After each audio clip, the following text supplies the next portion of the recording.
Hello, hello. Testing. We are waiting on a guest.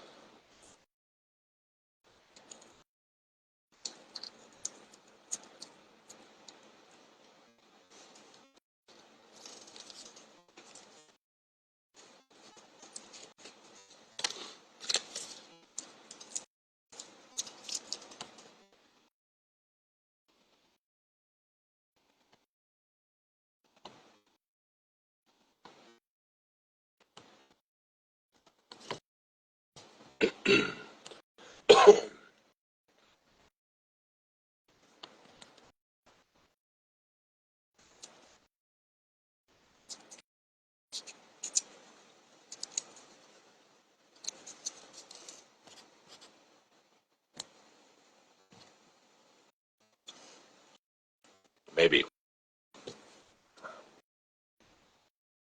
This only works like 10% of the time.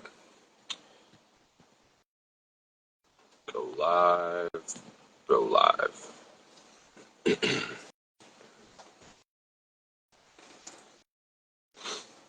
Maybe not.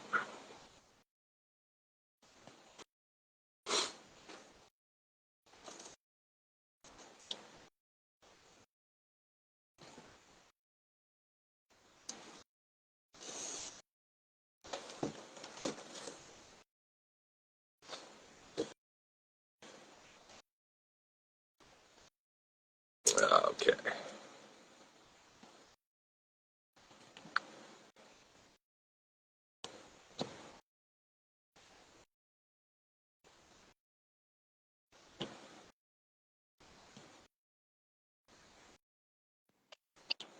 There we go. It worked. It literally works like 10% of the time. Yeah, that was brutal. It's definitely not letting me in. It's all right. I don't know. I think sometimes you have to make sure your app is updated too. Uh, I know yeah, I never do that that. happened. Yeah, I know that happened to somebody before, and we tried for like 20 minutes. I'm like, this isn't gonna work. Oh no. Yeah, embarrassing. Sitting here talking to myself. You're like, okay, I guess we're not doing this live. Right. Thanks for joining, That- everybody. yeah, That's sorry, funny. guys. It's like one. It was like one person, on the at the Just top. holding faith. Yeah. How are you doing? I'm pretty good. I am pretty good. I'm a little bit tired. How are you? You just got I engaged. did. Yeah. Congratulations. Thank you. That's awesome. Yeah. It was a good weekend. Had a good little trip with the family, and went to the hills of West Virginia, out in the middle of the sticks. It's awesome. Most the no very little Wi-Fi or cell reception. That's what you That need. type of that type of deal. That's Yep. what you need. Yeah. Disconnect. That's awesome. Yeah.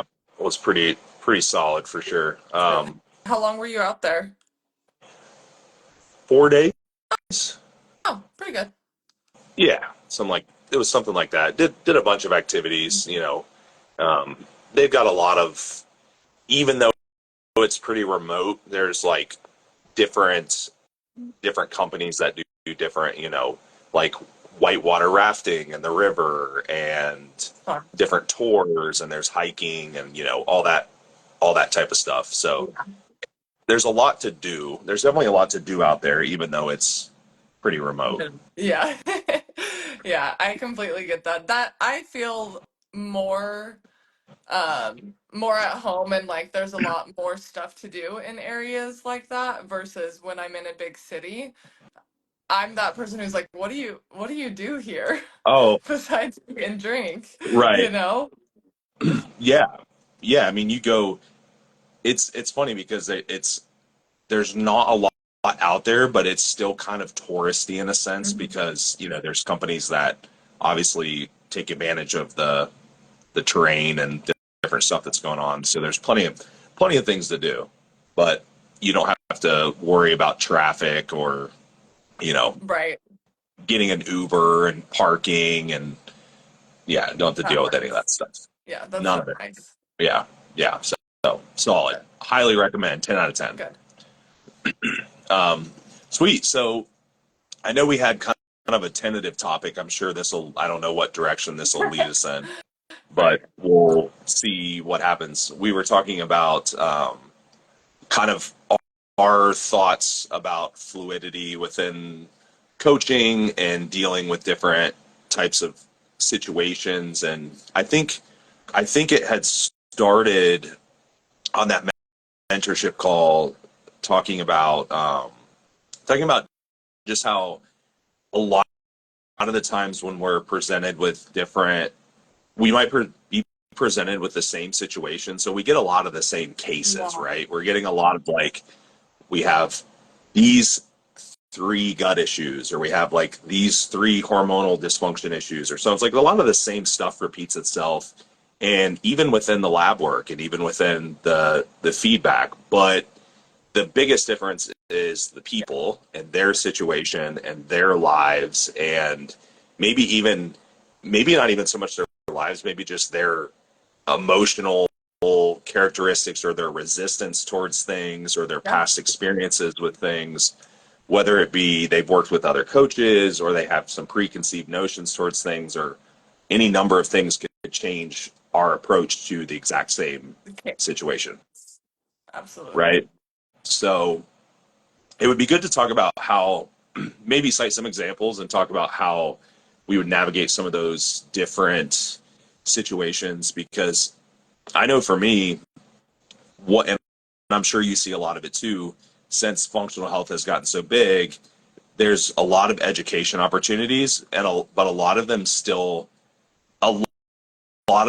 revolve around like classes to teach a specific thing, which I'm not knocking classes because I have classes, but I Yeah. will tell everyone. I mean, I tell everyone straight up. I'm like, these will teach you all of the items and how to address certain things, but ultimately you have to be dynamic as a Yeah. coach to be able, right? So, or there's, or even it's just really vague stuff like reduce your stress, go meditate and Yes. write some stuff down in a book, and you're gonna feel better. Yeah. Like, what Yeah, are so you you? can tell that that's like very regurgitated, and I think that we also got into the topic, got into a little bit of how, like, it became very trendy in a positive way in the coaching space Sure, of not having cookie cutter programming, right? Like a big a big thing that coaches do to promote themselves is they say like I don't do cookie cutter meal plans and training programs.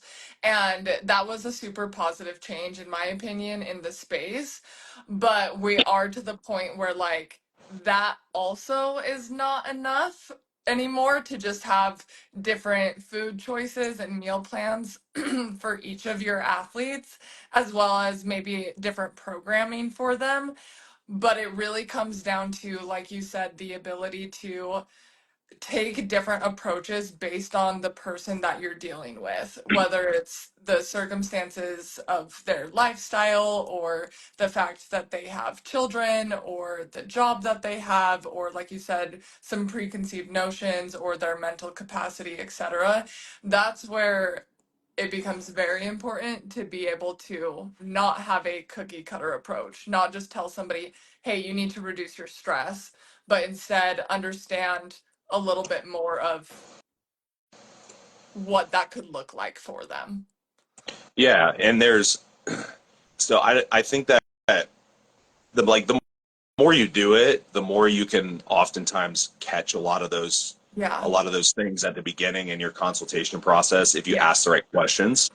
But even then, you don't really fully know until you start with somebody because I have read countless consultations and of course with mentorship everyone else's cases that I've seen too, and sometimes there's a lot of you know stuff that's pushed under the rug and that you're going to uncover at some point. It's going to come out somewhere, and it's not always the fault of the client. I think a lot of the time they don't know either. I mean, they don't know what potential obstacles might arise or what things they might be averse to or not like or not be able to do or whatever it is.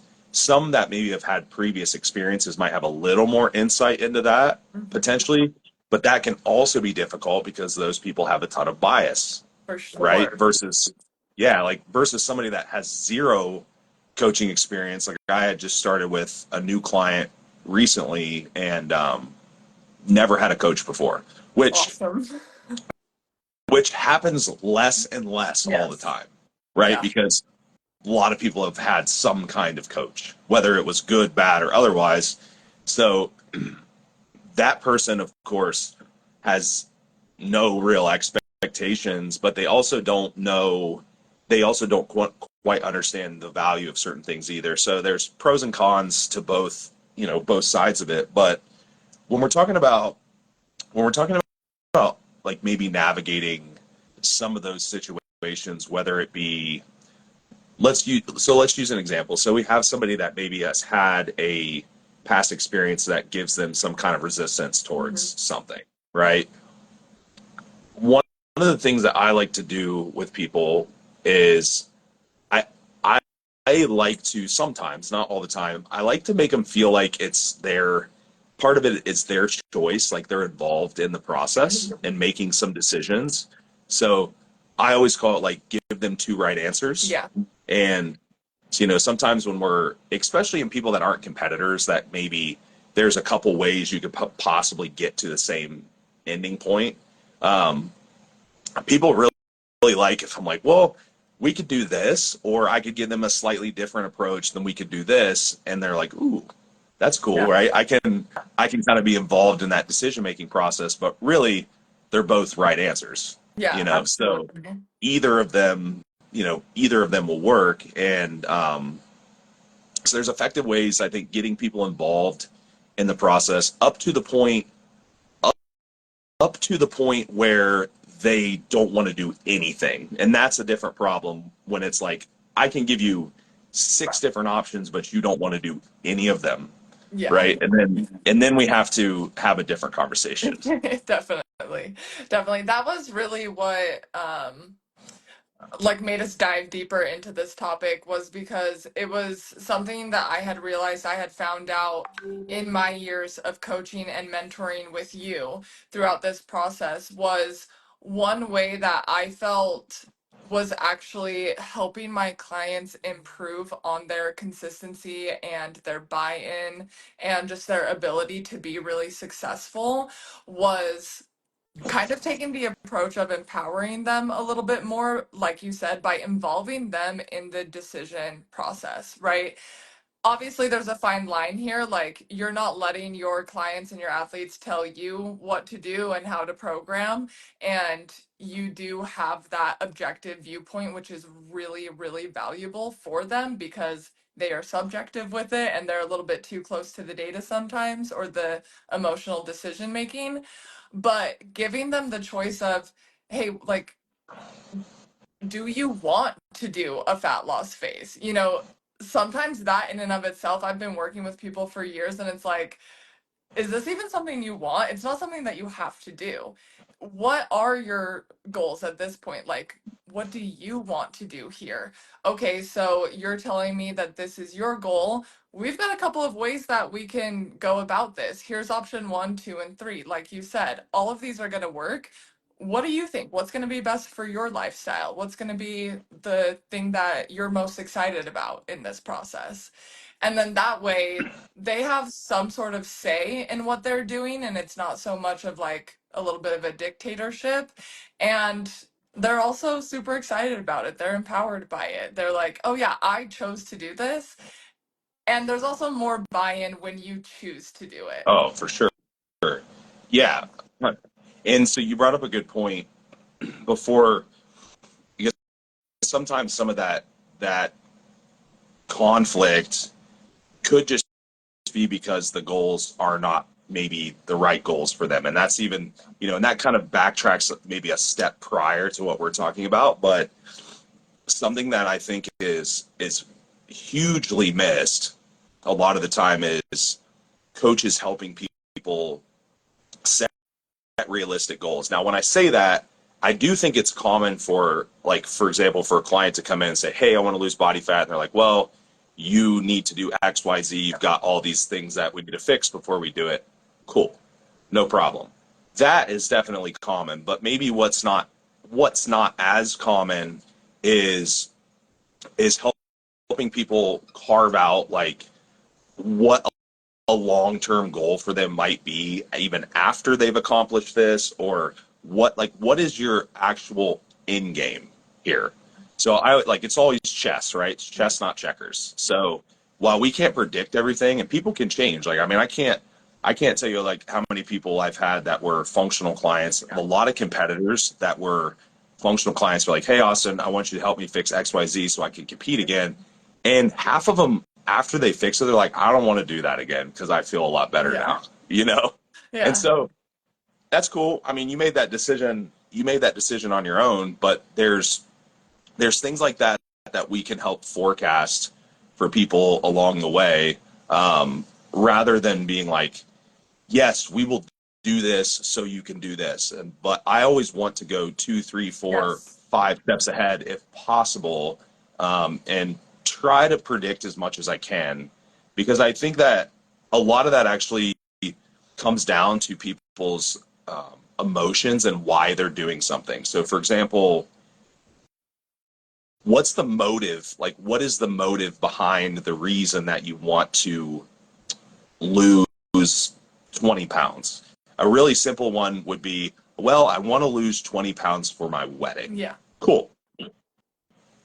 Well, I would argue that actually you probably want to lose. This is probably how you would want to look all the All time. the I would time. Yeah. I would venture to say that that's probably the case. So even just helping people understand why they're making certain decisions towards the goals and what that might look like long term, because we might coach someone for a year, 2 years, 3 years, 5 years, even, in some cases. But I don't, I mean, I would say that people's lives are going to change drastically from the age of Oh yeah. 25 to 30. From 35 to 40, there might be big changes. I would say as you get older, those that changes might become a little bit less, right? Since you're pretty Right. established. But I always find it interesting in the younger crowd that when I work with them, because their goals are always they're usually based on their short amount of experience that they've had. So, like, I'm a bodybuilder. I'm like, well, but you've also only been an adult for 3 years Right. and you don't really have any other life experience. So Hmm. let me give you some examples of, here is what 30 might look like, or here is what 40 might look like based on historically what other people experience. And that can help people make better decisions Hmm. long term as well, and maybe not be so irrational sometimes. Yeah. Yeah, I fully agree. I agree. There is a lot of that at play as well, where it's like we are constantly playing chess and you have to, because not only are you playing chess with the body that you're working with, I mean from like a physical level, you have to be playing chess because the body is so adaptive. And you're also playing chess with the person, right? Understanding, okay, what is the current goal? What's the long term goal? And let's actually work it backwards. I think the way that you're explaining that makes a lot of sense, because so many people, like you said, come to you with, okay, here's what I want right now. And that's great. That's great. That's super valid. That's something that we definitely take into consideration. And potentially we can work on it straight out of the gate. Potentially there's some things that we have to do beforehand to get there. But further than that, like what do you want after that goal? Is it sustainability of that goal? Is there something after that that happens as well, goal wise? And then you kind of work yourself backwards, right? Right. And you kind of set up that long term plan. And it doesn't mean that you have to stick to this plan forever. Those goals can change. Like you said, you might get to a place where you say, actually, I'm really, really happy with where I'm at. And what's funny about that is I have somebody who I currently work with who she had previously worked with a different coach, and super successful. They, went through a building phase, a fat loss phase. She was happy with where she was at. She was at a place of somewhat of maintenance. And she had told her coach, I don't really want to make major physique changes anymore. Like, I'm pretty happy with where I'm at, but I don't fully know how to just go from having a coach and tracking macros to a T every day to being on my own. And honestly, like, kudos to that coach because they told them, I don't really know how to coach you then. Like, I know how to make you build more muscle. I know how to make you lose more fat. I don't really know how to coach you your current goals outside of that.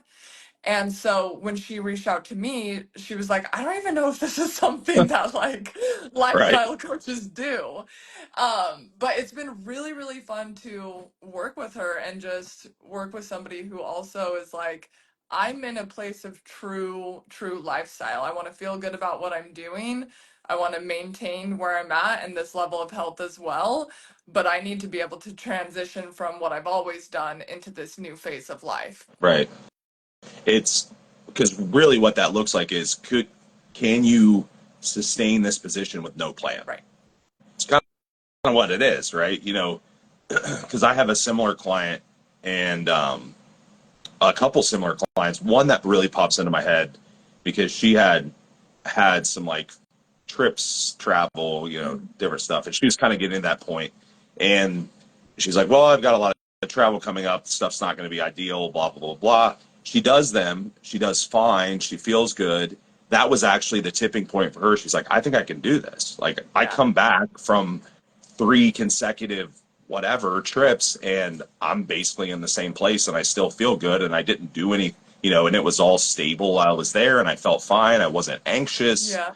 you know, none of the stuff. And I'm like, yeah, you're Amazing. good.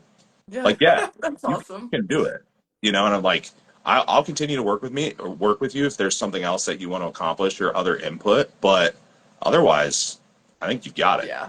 And, That's awesome. but that required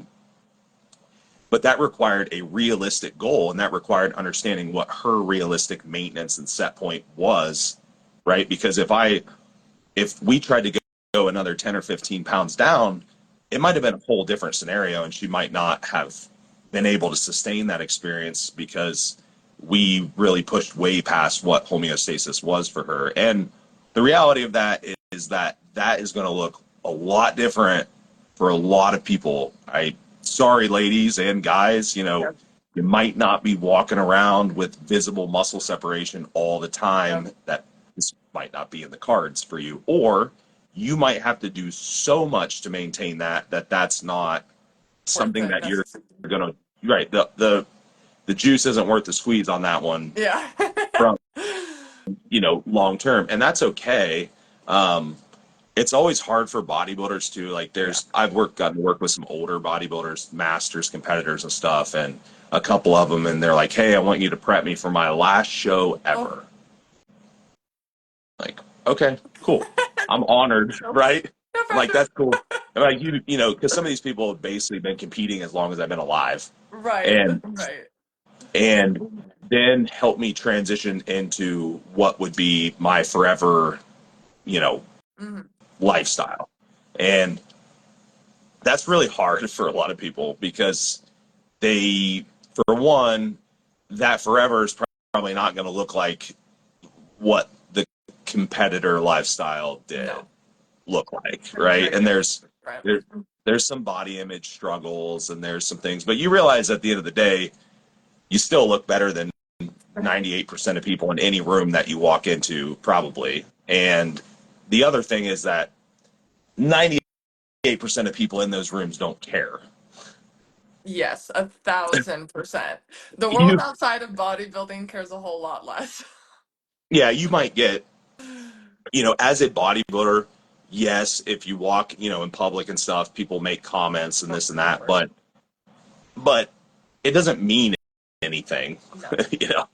And if he didn't, and if you weren't 230 pounds, you're still going to be fine. You Yeah. know, none of it really matters at the end of the day. We definitely put a lot more pressure on ourselves than society Oh does, my for gosh. sure. Yeah, absolutely. So, but I do think those are pretty cool situations to deal with, for Yeah, sure. definitely. And I think that, I mean, that ties into giving people that empowerment and that choice. And honestly, a lot of it is just like showing them that they are okay, right? Yep. And that again comes down to, and you can start that early as a coach when you're working with people, right? Like you can give them that autonomy and that self efficacy really early on, even with those very small examples that we were saying, right? Let's say somebody wants to lose some fat, we want to add in cardio, and you ask them, "Hey, are you up for the challenge of taking on cardio?" Cool, awesome. I'm glad that you want to do this. Sweet. Now, do you want to do this kind of cardio or this kind of cardio? Both are going to be appropriate for you. I think both of these are great options. Like, which one would you prefer? And just small decisions like that starts to really build people's confidence in their ability to have autonomy, to feel empowered in what they're doing, and to have that self efficacy. And over time, you might be a small part in their journey as a coach at some point, but that journey's probably quite a bit longer for them, you know? Yeah. And so they might end up, 5 years down the road at that point where they reach out to me or you, a different coach at a different time, and they say, "Hey, I'm ready to, move on from tracking macros completely and into a lifestyle with no plan whatsoever."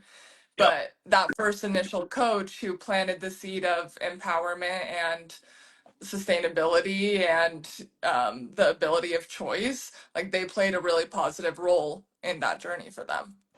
Yeah.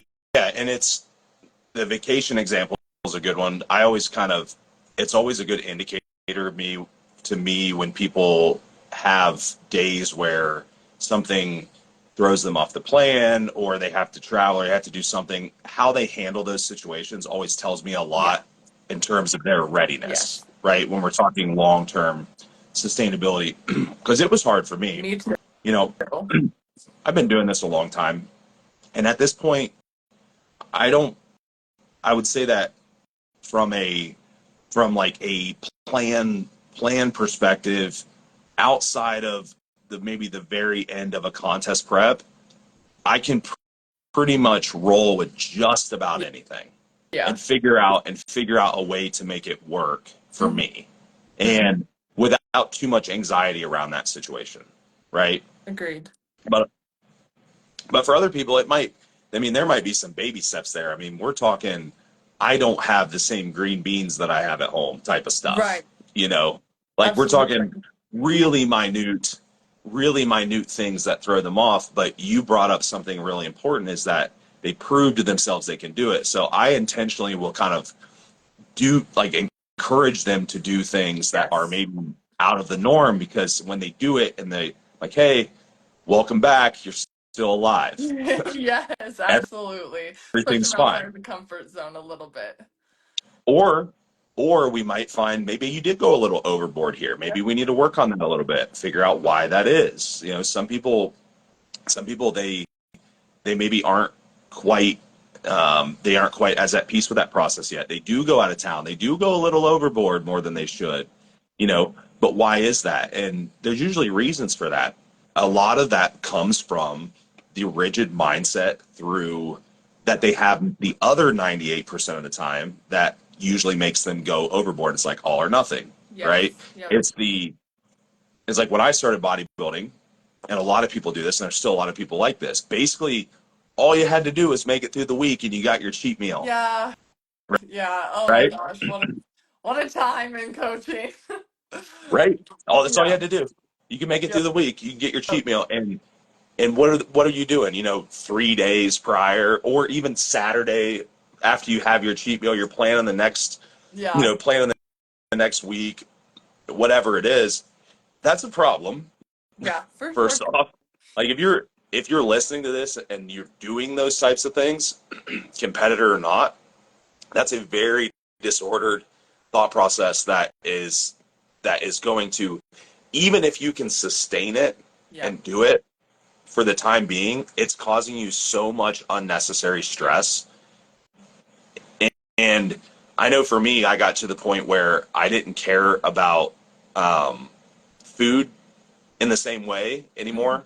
And so it's not that I wouldn't want to enjoy something, but I can go through off seasons and I may not have a untracked meal for weeks at a time because I just either I'm not doing anything that it's there and I'm not like going out and seeking it on purpose. But if I do get put in that situation, I can do it and I'm fine. And I never feel like I need to overindulge in Right. something, Right. in any activity. And there's usually a lot of other signs that go along with it. The people that tend to do that, they tend to overindulge in a lot of things. Like you can see other similar patterns. Like they tend to Hmm. overindulge in any type of social setting or any type, like it's always a dopamine seeking For sure. type of situation. And I have clients that we've been together long enough so they trust me. So I mean I just call them out on them like, look, I'm like I've seen this pattern. We got 3 good weeks and then you're way, way, way up here and then we crash. Right. So we need to figure out how to make that situation a little more fluid and a little more comfortable for you. And why do you feel like you need to do that? And but all those things, the easier that gets, the better they handle the stressors, the better they handle the situations. Those people make better competitors for sure, no doubt, no doubt about it. And they're going to be people that when they're done competing or when they're done with their coach as a lifestyle client, they're going to be fine. They're Yeah. not going to they're going to be perfectly fine. Maybe every once in a while they might need to reach out and get some advice, or maybe things got a little off track, but it's not going to be like, hey, oh shit, I gained 50 pounds. I need to go back to Austin and help me diet the 50 pounds back Right. off. That's actually such a good point. And I think a lot of, especially lifestyle people, get really insecure or worried about that, right? Like they hire a coach and they're like, okay, well, this is the time to like execute at a really high level and increase that perfectionism mindset even more, basically, and really lean into the all or nothing. And I've even had people who I've worked with who, they've struggled a couple of times in the first few months and they're like, I feel like I'm wasting my money and my time because I'm not following the plan perfectly. And I had to give them a little bit of a wake up call and I was like, no, this is actually the perfect time to be quote messing up. Like this is you have somebody guiding you right now to work through these times because obviously this is something you've struggled with before. You're going to continue struggling with it if we don't work through it. And what better time to work through it than when you have somebody who, one, has probably done it, two, understands it, three, has worked with multiple other people who have been in your shoes before and has the experience to help you through it.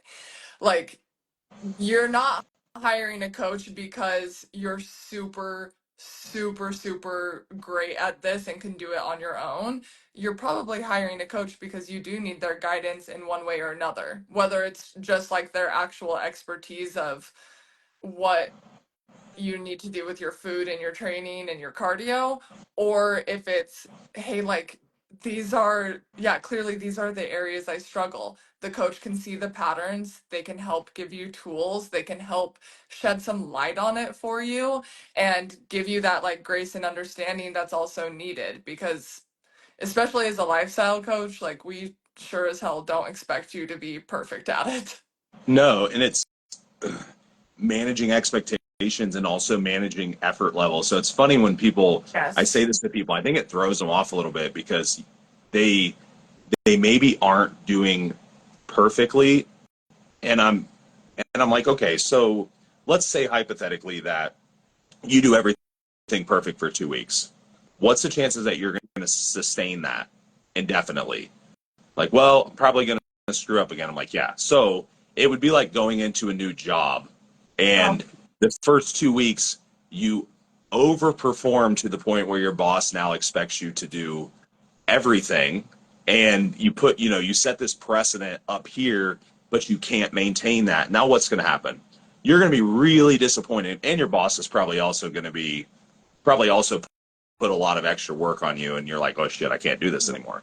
So coaching coaching is very much a relationship like that, and it's a relationship with yourself, relationship with the coach. You need to be the best you can be and figure out how to manage that lifestyle. But also, i wouldn't I wouldn't even necessarily suggest for a lifestyle client to try to do something, force something that you're not going to be able to continue. yeah, And your effort level is one of those things, because if you can give me 150% for 3 weeks and we can lose 5 pounds, but the next 3 weeks you crash and burn, well, now we're back to square one again. yep, So maybe 80% is what you got, you know? for sure. Maybe maybe that's, now granted, 80% is going to probably get you 80% result, but Results. it's Right. going to consistently get you 80% result rather Right. than once in a while get you 90% result. Right. So I, Right. I would argue that I would argue that one's definitely going to outweigh the other in the long run, and one's going to be a lot more sustainable, and one is probably going to take you to a point that is realistic for you. Um, 'Cause, yeah, a lot of people, it's like diet culture has basically done this to people since the beginning of time. They do something hardcore as long as they can till they can't anymore. Yeah. And then what happens? They are absolutely lost and they have no idea what to do from there. And even if you have a coach, it's still kind of the same. I mean, you have guidance, but it's still similar in the sense that you're probably, even if your coach is telling you what to do, you're still going to crash at some point if you're performing at a level that's not realistic for you. Absolutely. And it's funny to hear that from a coach, because you're like, well, what are you telling me, to not put in Yeah. You're as telling me to much try less hard? effort? And no, I'm like, no, I want you to, as a lifestyle client, like, I want you to put in the effort that you're going to be able to replicate Yes. on a day-to-day Yes. basis. Yeah. If we can't replicate it, it doesn't matter. Absolutely. So And helping people manage that there's going to be different phases of their life where that level of um what did you say? The level of effort changes. sure. Right. And it's like, okay, well, while that level of effort was super sustainable for you for 2 years straight of working with me, which is amazing, this period of life, that level of effort is not sustainable because you have life happening and it's really, really intense and it's heavy and it's hard and it's just not possible. But if that person is constantly comparing their current self to like their superhero self, basically, Yeah. they're gonna end up in that circle of, okay, well, let's just do nothing, or feeling like nothing is good enough. So helping them understand that, like, hey, this is a normal human thing and you're probably not going to be in this position forever, but this is the new norm. Let's work with what we got, and once life kind of lets up on you, we can ramp things up again. Yeah. The it and again, I kind of revert back to the younger crowd, because there's a good contrast between, you get young person, single, no Yeah. kids, like that type of situation. I mean, yeah, okay. The only real limiting factor there is probably budget. Yep. Maybe that might be a limiting factor for that person, just because of where they're at with work and their career and stuff. But outside of that, like time, maybe even time might be somewhat of a factor. Maybe they're going to school, or maybe they're working really hard, but they don't really have any of those other responsibilities to worry about. And so when we are talking lifestyle client and long-term goals, like, could you do this Yeah. if next week you had a boyfriend? Could you keep Yeah. doing it? Right? Right. That's a right. Like now, is it a bad thing if the circumstance changes and you have to change your effort level? No, it's not bad. But what it does do sometimes, I think it's a little mentally defeating Yeah. for people. I Yeah. think it's more of just I'm really letting myself down because I'm not able to do the things, and they're super conflicted about where they're allocating their Or their time and energy. time and Yeah. their energy, because then now they have this relationship, or they have a kid, right? They have a new child, or they got a new job. I mean, that's something that could happen at any time, and the job could be, maybe there's a commute to work, maybe, I don't know, maybe there's, you have like work you have to take home with you, Yeah. whatever. Like, there could be anything, or your sleep schedule changes. So I think that, like, when I look at myself, and because I've kind of gone through these different phases, it's like I feel good knowing that I can pretty much bodybuild the way that I want to bodybuild in any of those scenarios, Yep. right? And so I know that I'm putting in my full effort, but I'm also able to basically replicate it across the board. Now, I'm sure there could, again, like, I'm sure there could be some certain scenario in there that's like extremely drastic that would Sure. Rock make it a little some, bit. yeah, but for the most part, for the most part, it's pretty sustainable from one phase to the next. Yeah. So that's a great place to be. And that's kind of a question, I'll pose to clients sometimes. And they're like, well, probably if the answer is yes, great. If the answer is no, then we might want to think about that a little bit, because you're considering doing XYZ. Like, how is that going to affect you, affect your progress, and affect your goals? The last thing I want to do is have a client that's like depressed and down on themselves now because something changed in life. I'm like, life's going to change. That's just the bottom line. I mean, it is going to change whether you plan for it or not. Right. So that kind of, and again, like, we're talking about autonomy and coaching, and that is that is part of a coach's, Yep. part of a coach's role is to help people understand those things. One that always gets me, and this is on that same exact topic. So I had a situation recently, and this has happened multiple times, but I'm not calling anyone out, by the way. So I'm just using an example, and it was a weight loss case that had basically had like a drastic weight loss, got, lost a bunch of weight, so on and so forth, in a very unsustainable way, gained a bunch of weight back, basically overshot their previous set point to where they were probably heavier than where they started. Bad situation to be in, Yeah. not fun, right? Mentally, that's super Super. tough. I don't, yeah, I mean, I feel for you, but as we kind of worked through those functional issues and we got everything sorted out, there was a point where we got back to weight loss. Now they're losing weight again. Like, cool. Albeit it was a slower rate than what they were before, but we were making consistent progress most weeks outside of like when they had to travel. We were doing pretty well. But throughout that process, there was a couple points in there where she says, "Hey, I think we should try this. This worked for me before." And I said, Oh, "No, it did not. Let's look at the yes. data here, Yes. because yet, while you did lose X whatever pounds, you also ended up gaining back time and a half." And so I would Hmm. argue that in fact did not work the way that you're thinking it did, Yeah. you know?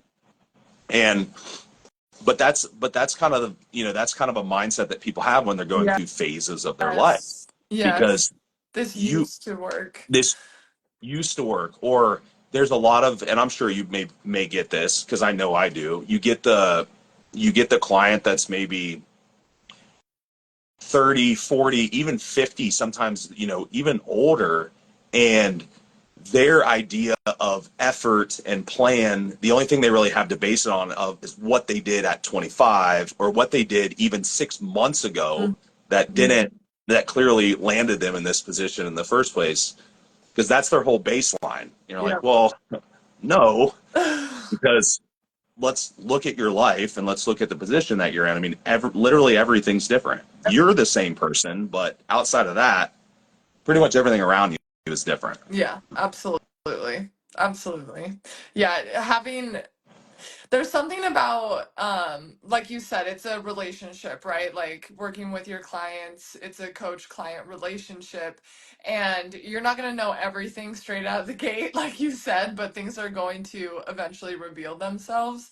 And that's where just kind of knowing the people that you're working with is also really important. Knowing, okay, what got them to that point of needing to lose that much fat again, right? Was because that situation is completely different from somebody who's never dieted before and they've just simply overate, right? That's very different than somebody who did an extreme weight loss very unsustainably, rebounded, gained it all back plus more. Those are two completely different scenarios. You're going to coach both of those people completely differently. Same thing with somebody who had a tendency to do too much, right? They're always wanting to add, can we add this in? Can we add this in? Can I do this? Can we do that? What do you think about reducing calories this week? Things like that. And it's like, okay, you're going to coach that person very differently from somebody who has a completely different past, a completely different mindset, and asks the same question. Yep. Yeah, and that's all it kind of defines that topic that we came to talk about today, which is autonomy. So if you guys are just joining in, that's coaching autonomy. I mean, basically what we're trying to help the client do is help them take responsibility, be accountable, think more objectively, think, and if you're a coach, be more creative. That's part of that autonomy process.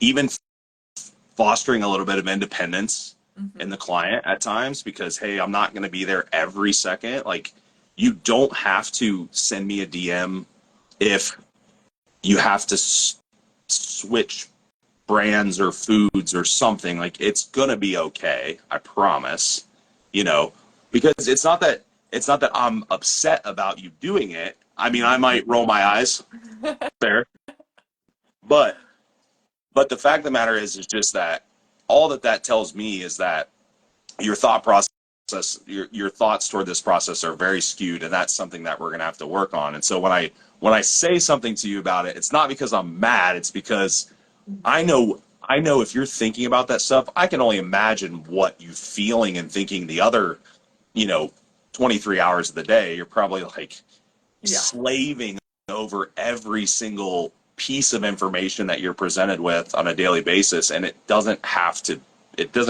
be like that. So if you are someone that's trying to help your client create, or create that coaching autonomy, or help your client become that person, they should be at ease with the process no matter what kind of obstacles are thrown at them. And it should be a very fluid process of, hey, this week XYZ happened. Okay, cool. We can change this. Or, you know what? That wasn't good, but I'm back on track. Yeah. Here we go. Keep moving forward. And I even like when they make and it's not that I feel differently about this with certain people because I'm not encouraging clients to make their own decisions out off the plan, but Right. there are times, right? So keep that in mind. But there are times where some of my um, more seasoned clients that are really good at that stuff, they're like, you know what? I checked in on Tuesday. By Friday, I was just beat. I had all these things happen. I took Friday and Saturday off. I'm like, good call. Yes. Perfect. What they didn't do is they didn't say like, well, this wasn't working for me, so I changed these meals and I did this and this and that. That's not the No. same. That's not the same thing. That's I'm also somebody probably who's super seasoned versus the person who's less than 6 months in. right. I'm like, good call. You did the right thing. In the other situation, you're not quite to that point yet. Right? So let me make those decisions first Yeah. for you. We'll get there. Yeah. We'll get there. Yeah. But Yeah. that's the goal. I love Cool. it. Anything else you want to add? No, that was great. Awesome. Well, I appreciate you coming on, and I will reshare this and I'll tag you and all that good stuff. Sweet. People Sounds can good. watch. Awesome. Thank you. Thanks. See ya.